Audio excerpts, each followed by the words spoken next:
Imagine a town built on silence, celibacy, and communal labor, where no one owned anything and spiritual visions governed daily life. They called themselves the Zoarites, and their American experiment lasted longer than almost any other. It all began in southern Germany in the early 1800s. A group known as the Separatists of Württemberg split from the state Lutheran Church, claiming it was spiritually bankrupt. They were jailed, persecuted, and silenced until they made a bold move, escaped to America. In 1817, about 200 separatists arrived in Ohio and founded Zoar, named after the biblical town Lot fled to. Their leader? A charismatic, mystic shoemaker named Joseph Boimler. Life in Zoar was tough, but meticulously organized. The people lived communally, giving up all possessions for the good of the group. Everyone worked. No one earned wages. Meals were eaten in silence. The Zoarites were strict celibates for a time.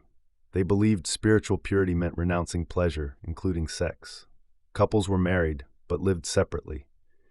But this didn't last forever. They created their own economy: blacksmithing, wool production, farming, and most famously building canals. Zoar workers helped construct the Ohio and Erie Canal, making the community rich and self-sufficient.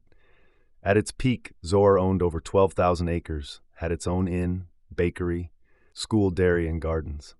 Despite its success, tensions simmered beneath the surface, particularly over control and obedience.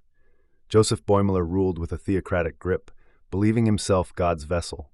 Critics were excommunicated. He banned personal friendships and required members to report each other's sins. But over time, the younger generation grew tired of the strict rules. They wanted privacy, independence, property, and by 1898, the commune voted itself out of existence. The land was divided, the businesses privatized. Zoar became a normal town, but it still carries the bones of its utopian past. You can walk its streets today and feel the ghosts of communal hope. From mystic celibates to million-dollar canal contractors, the Zoarites created one of the strangest and most successful communes in American history, and were wise enough to end it before it fell apart.